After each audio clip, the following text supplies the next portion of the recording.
For a little while, I had a studio with a couple of other cartoonists in Greenpoint. It was a pretty cool time in my life. Yeah. When did you move back home? I moved back to Nova Scotia to stay in 2017. The timing was certainly right. I mean, you looked out pandemic wise, it seems like a much better place to write it out than New York City. Yeah. A lot of room out here to stretch out, stretch your arms. And in New York, I never had a room, like a bedroom that was bigger than like a kitchen table, I feel. So that would have been tough. Were you expecting the entire time to move back eventually? I don't know. Growing up here, the message was almost always that was maybe not going to be in the cards because you had to leave to work, to have opportunity.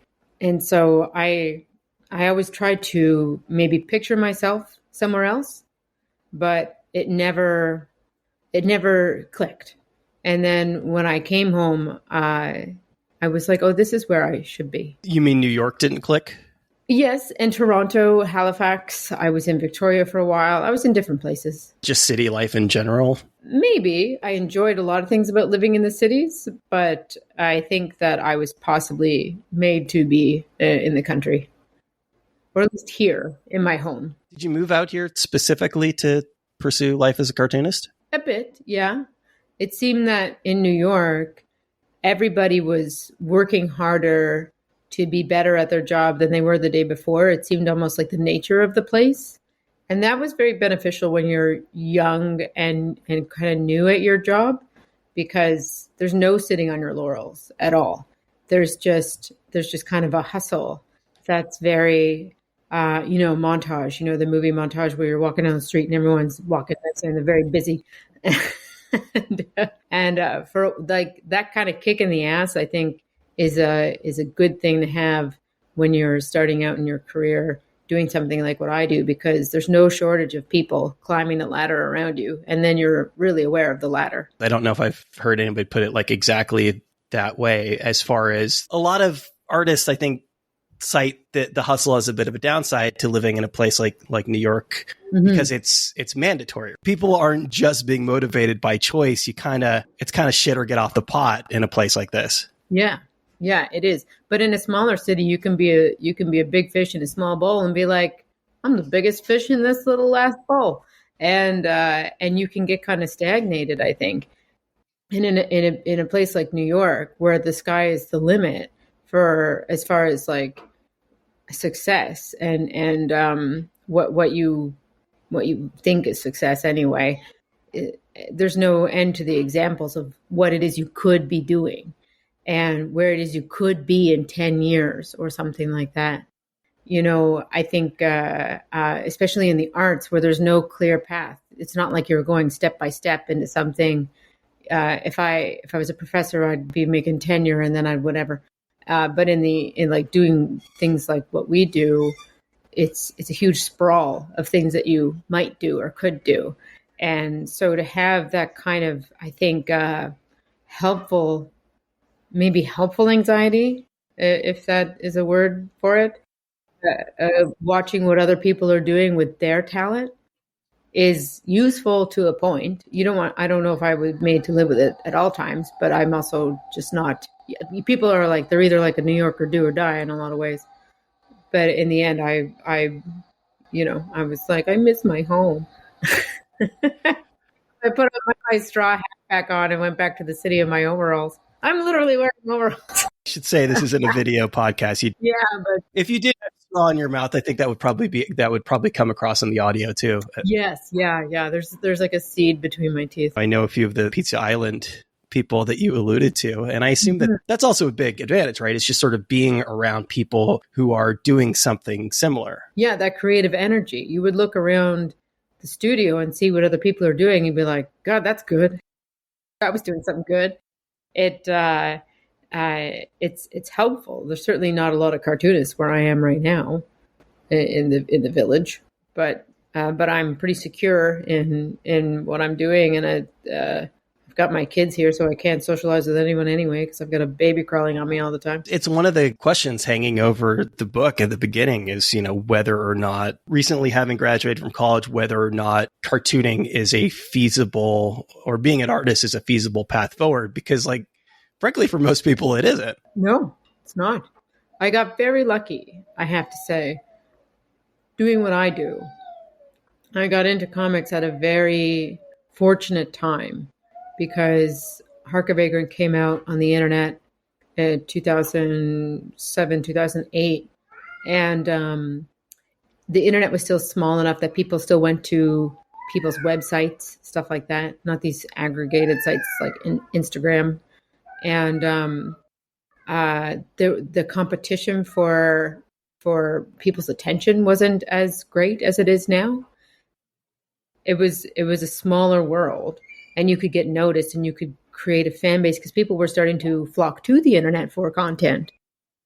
So I benefited from the timing of my entrance and by the choice of my content, which wasn't a cynical thing like, if I do this, I'll get viewers. It was just doing what I wanted to do, but having no real understanding that there would be that there was an appetite for variation in what was available in comics and online. There was a lot of course, those buddy comics and video game type stuff, and I came out with the stuff that was kind of like satirical history stuff, and it was a bit niche, I thought, but it spoke to what a lot of people were interested in, people like myself. And so I was lucky, and I as soon as I realized that, I was ambitious about it, but of course no one would have ever guessed that was coming. Also extremely shareable is a big part of it too. Yeah. I mean, a lot of these people were doing these really long form web comics at the time, and you were doing effectively these strips that could really be sent far and wide. Yeah, very gag-like stuff there. So shareable. You can print them out. People, college professors put them on their door and stuff like that. And they weren't serialized strip either. They weren't like a story that you had to follow, which is a tougher sell sometimes. Not all the time. I mean, some comics that are serialized stories are the most popular ones out there. But it was just when I saw that I was able to make a living from this, I grasped at it. But I would never have been able to predict it because when I came into when I graduated from university, that question, like, can you make a living in the arts? It was very it was looking bad. It was looking pretty bad. I tried. I went and I worked in different museums over time, and I was interested in that. I was like, maybe I'll get a museum studies degree. But every museum that I worked in, they were all like, well, maybe we'll shut down next year because there's no money and nobody comes to see us, and there's no jobs. So we can only give you shitty pay and shitty hours, and maybe that's it for us. Which one of these non-lucrative, tricky fields do I want to go into at the end of the day? Yeah. And I have to hand it to Jeffrey Rowland, who was the first person to offer to sell a T-shirt for me. He really opened the door to what turned into my career, making a living off of making comics.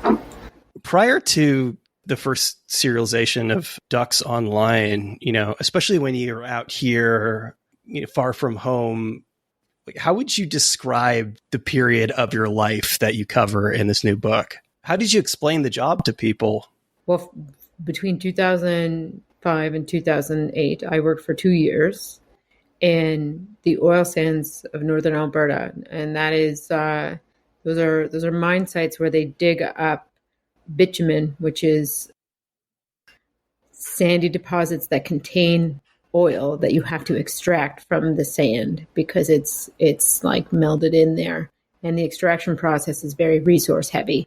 In Texas, you can drill down and you hit oil, and it's very like it's like Jed Clampett style, right? It's just bubbling up. Texas tea. Yeah, Texas tea. But in northern Alberta, it's mixed in with the sand. So so you have the oil sands, and you have to mine the sand and then extract the oil from the sand to get the crude oil. And so I worked there on those sites, and there are several of them around the town of Fort McMurray, which was booming at the time that I was there. It hit in 2008 the highest price that it ever hit yet, about $150 a barrel.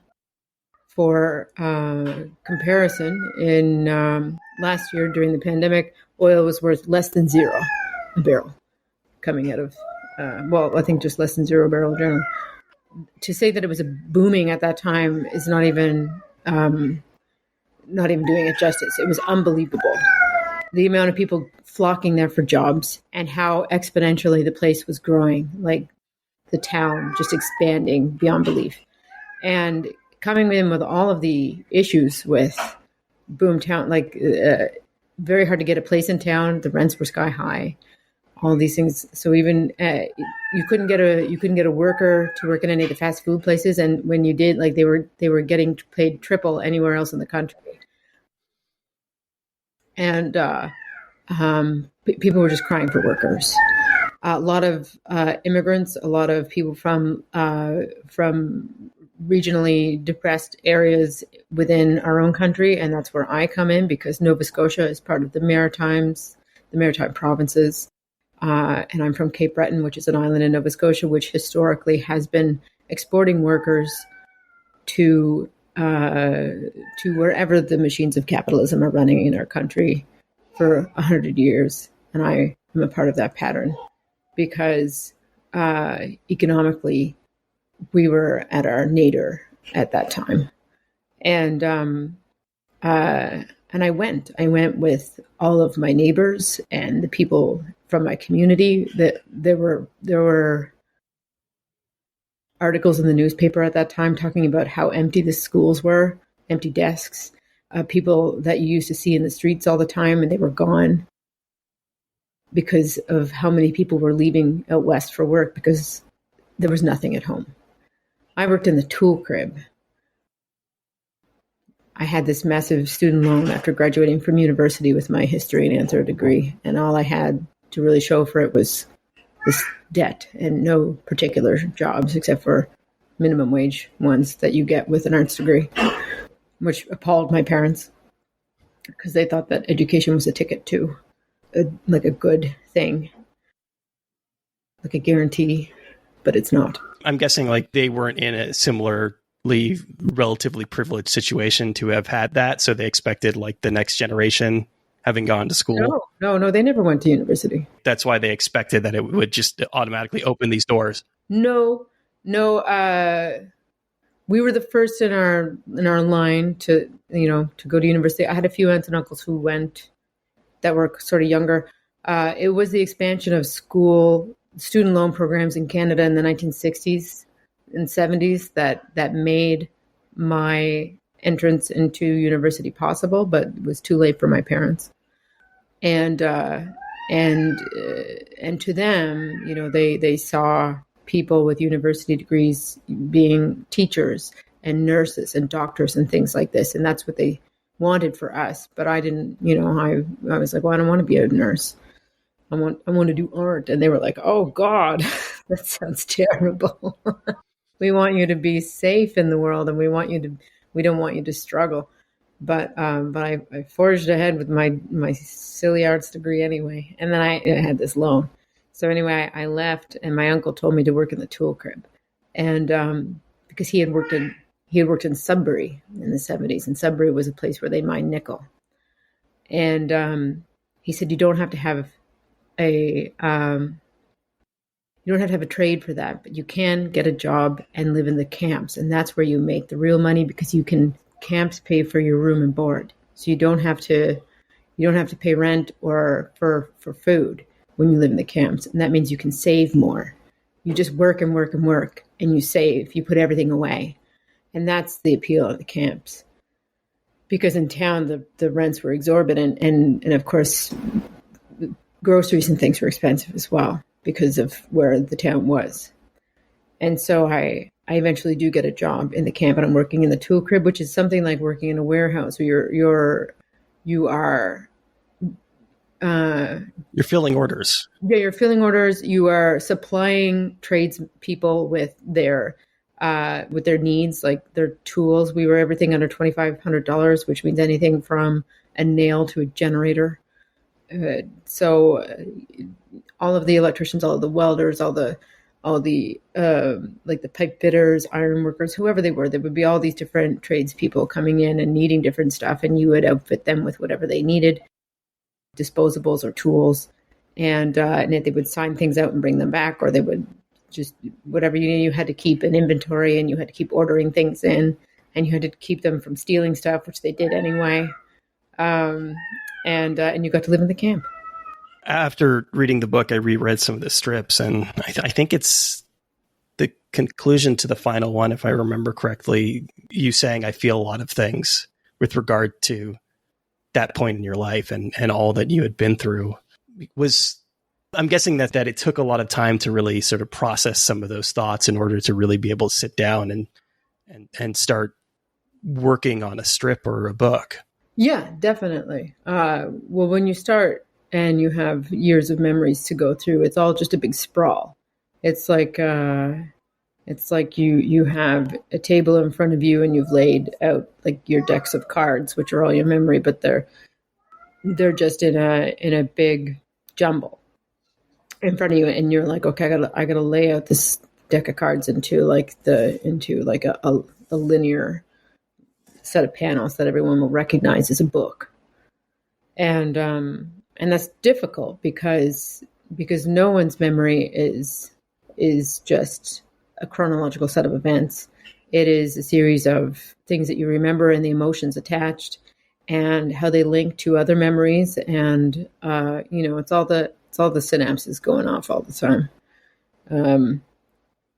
All the senses that you feel and the weight of the things that you carry. So yes, it took a long time to sort it out. The strips were probably a good foundation. Maybe all but one of them. I don't think this was in the book, but there's a story about you, a woman, a sex worker in the bathroom. I don't know why that one got cut, because there's quite a number of things that didn't make it into the book. There's and some of them don't really have a reason, and that one is not in there for any particular reason. But only because, in all honesty, the book was so huge that if I kept adding more scenes in, then it would just be unreadable. It would be so big. And there are entire people in there that are not, like my younger sister worked with me, and she's not in the book at all. But she was there for 4 months. The book does a really good job of this. And I say this because I read a lot of comics that really kind of just read like a series of vignettes, some snapshots and stories from that time. But but at a certain point, you do a good job of building a broader narrative. And that's when I'm guessing some of those scenes end up getting cut. Yeah, well, they have to coalesce into a larger message and into a broader picture, because that is what life is, isn't it? You're going through, you're not making defining moments every day. You're just living your life. And you realize what you're looking at in retrospect. Were there false starts with this book? No. When you finally sat down to work on it in earnest, you just kind of plowed through? No, because I took a year to write it first. This was something that you had been thinking about for a long time. And I guess based on the strips, it was something that you were at least considering making a comic of. Yeah. No, I made those strips in 2014 because sort of to test the waters for myself and for an audience. And then I took a year to write the entire book as a script, which I did on Final Draft, the kind of the movie writing app, because it's all dialogue driven, and that took finessing. I tinkered with that a lot, and then I just sat down and started drawing it page by page. It's interesting that the ducks as a metaphor have been there, at least since that strip, and I'm guessing before that. At what time was it clear that this big tragedy of all these waterfowl served as a pretty good metaphor for your own experiences? I don't know. On site, at that time when it happened. I was there, obviously. It was the first time that the international community turned around and took notice of what was happening in Fort McMurray. And I had been there for a while. And like, no one was really talking about Fort McMurray. Even in my university, even like the politically engaged kids were not talking about Fort McMurray. They were talking about other places. Like, there was lots of talk of Hurricane Katrina and FEMA, I guess, and other world issues. And Fort McMurray was under everyone's radar somehow, even though it was this gigantic economic engine in Canada. And so much was happening there. And then, of course, I was seeing a lot of humanity in crisis around me. And then those ducks flew into the pond, and it made the front page of the New York Times, and it brought Greenpeace over and brought all this stuff happening. And you're like, of course, the ducks are a tragedy. I think 2008 was one of the worst years for accidents on Highway 63, which is the highway that links Fort McMurray to Edmonton. They called it the Highway of Death. I saw there were a couple of different deaths on the site where I worked. I had been reading articles around that time of deformed fish in the water, Lake Athabasca, and about the Indigenous communities in Fort Chip and Fort McKay saying that they had rare cancers that had to be linked to the oil sands.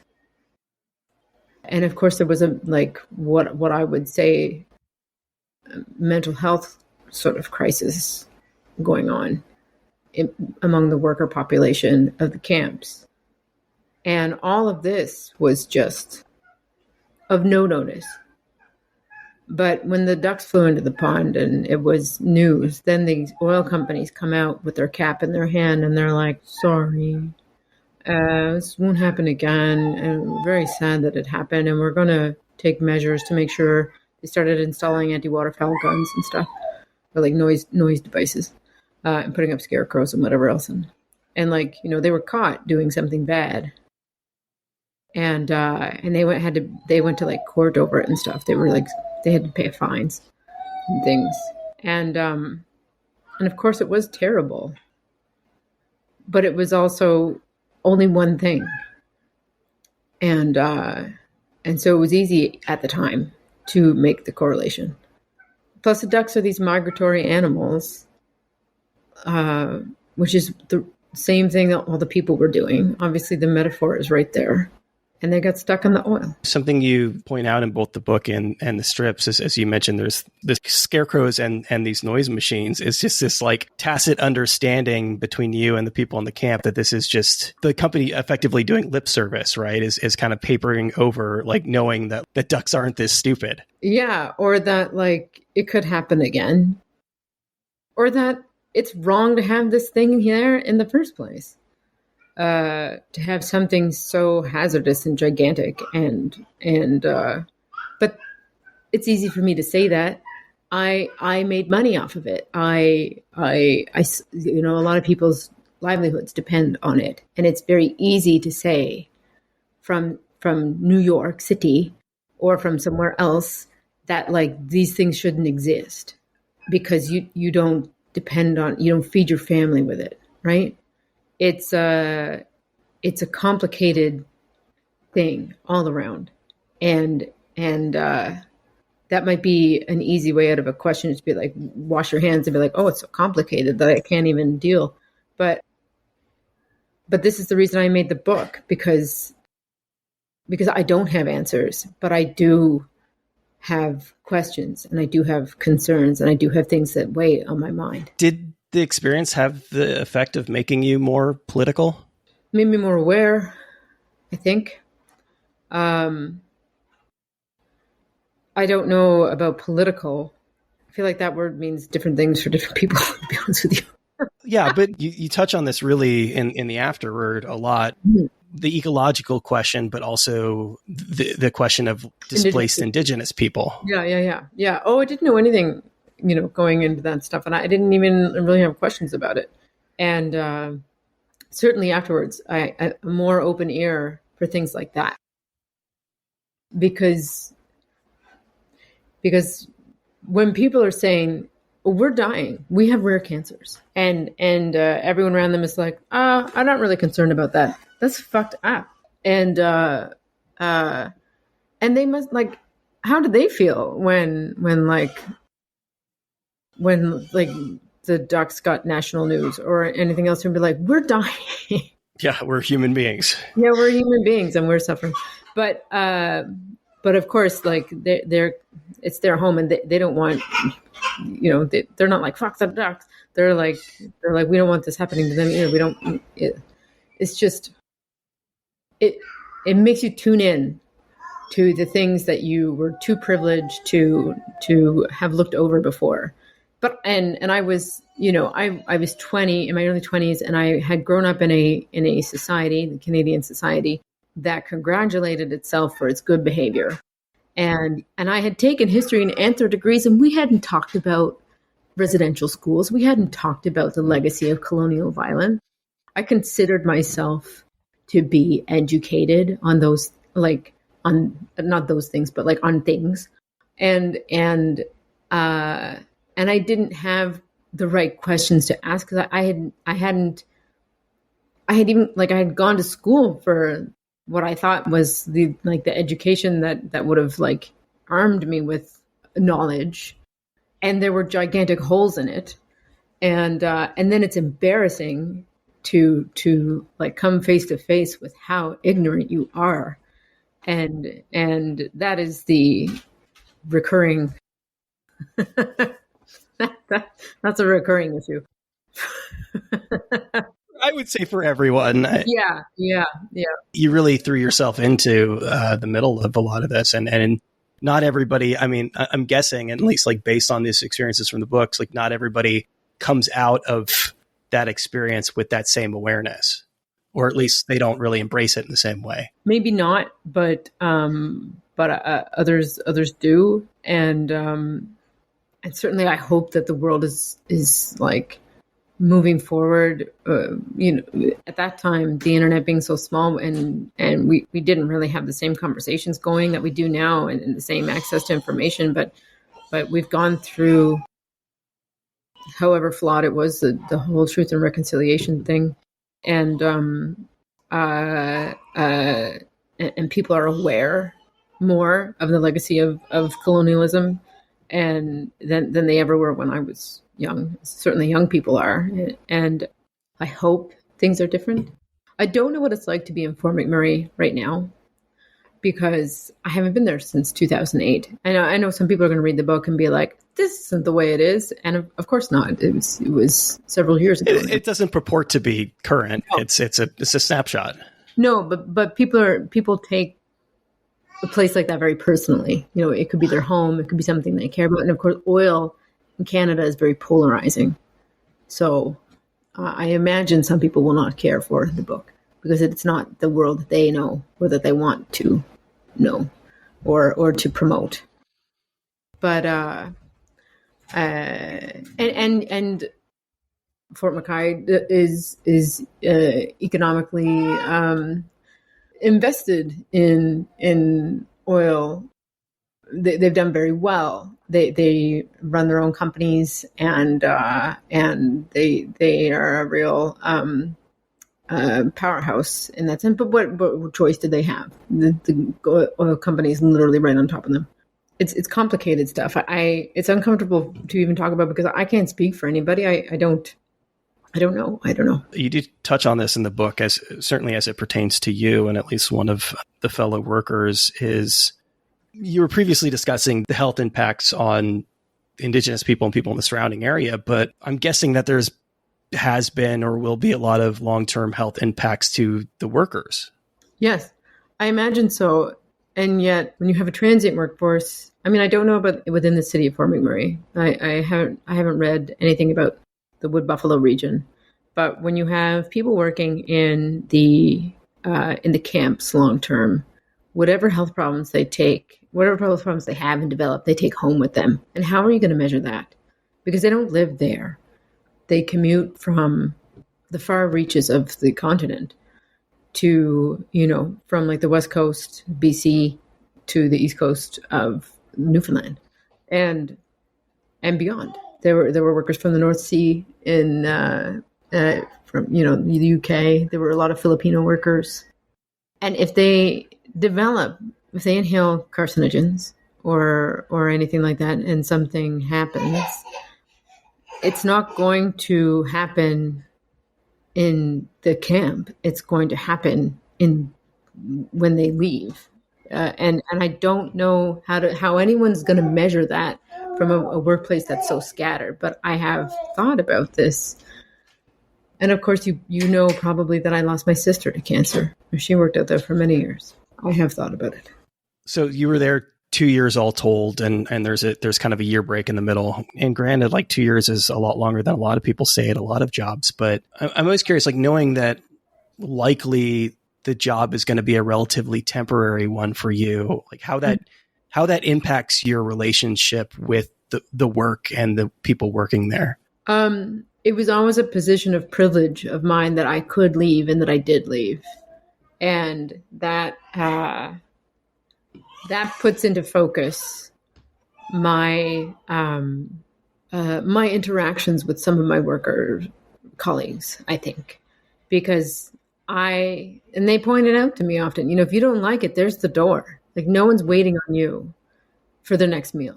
Nobody is depending on you for a house or a roof over their head or whatever. And because these are people who have families and, or who have things to pay off. I was completely unattached. I had no house, no car, no children, no husband, no whatever. It wouldn't have hurt me to leave, except for that I was in debt and except that I was poor. That was all. And I was determined to stay. And I was like, I have just as much right to be here as anyone. But it was always my privilege that I could leave when other people had obligations there that had them staying. And for some people who didn't have the qualifications to work anywhere else, in a sense, they were coming from, say, the East Coast, and they had no training in trades or something. And in the tool crib, that's where we got a lot of resumes because of the same reason that I got a job in the tool crib. You didn't need a trade. So we got a lot of resumes from people who only had education up until like grade 8. And they were 50. And they had maybe teenage children still, but they lost their job in the factory or in the fishing or in the coal mine or wherever, and there are no jobs at home. And where else are they going to go? And I wasn't in their position.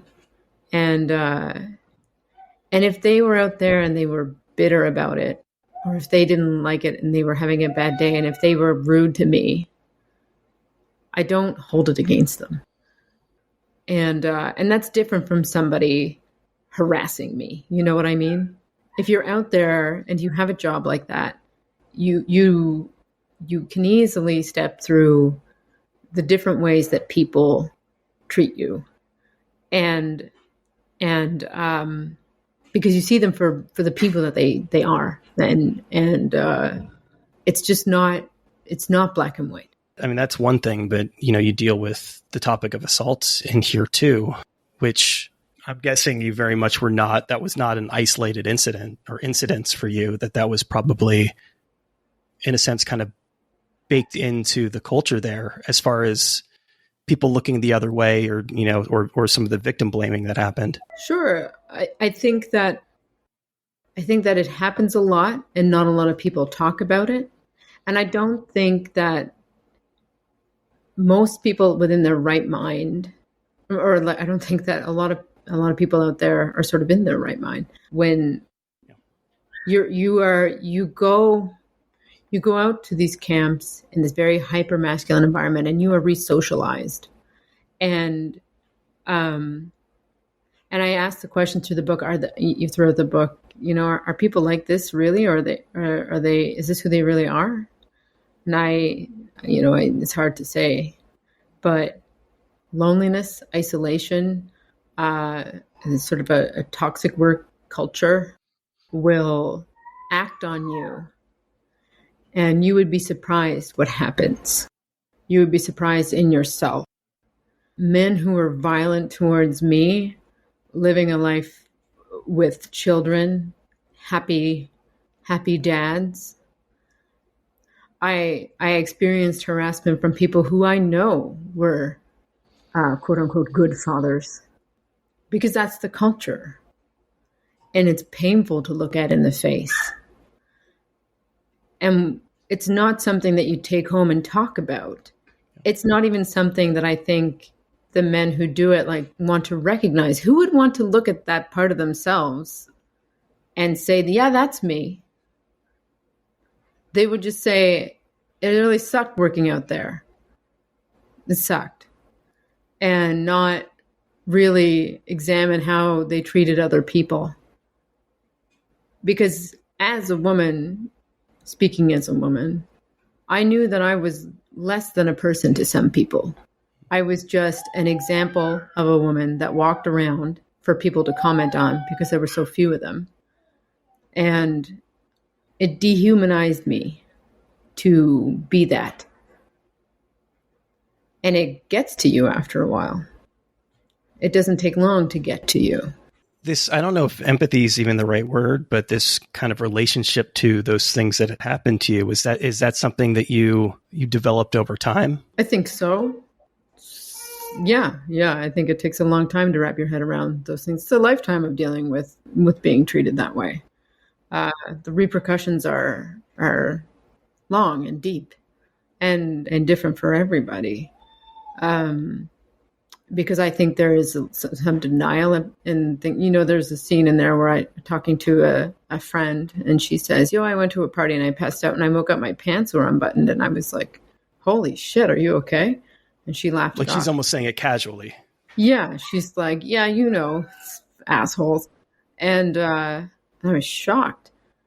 But I think that was her way of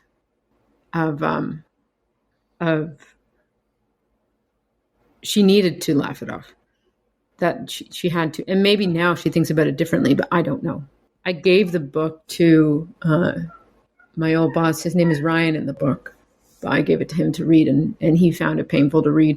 For like how women are treated in the book, he said, I think things happened to them that I could tell now in retrospect, but we didn't talk about it at the time. And by the way, I spoke to him before I made the book. I was like, I would like to tell your story here, because he is a person who dealt with a sort of a mental health crisis of his own and drug abuse. And I thought it was very generous of him to let me be honest about what he went through. You're tackling other people's stories too, but there are some very deeply personal parts of this book that we discuss. Was it clear that they needed to be a part of the book from the beginning? Yeah. I never wanted to be just mine, with just my story. That would be a disservice to how broad and how much, well, that's not the right word. That's not what keeps me up at night. I think about people all the time. I think about things that I've seen, and it's so complicated to me, all of these things, and that I keep kind of in my mind and in my heart, and I needed to tell as many people's stories as I could beyond just myself. Or if I didn't do that, then the reader would never know why I really needed to make this book.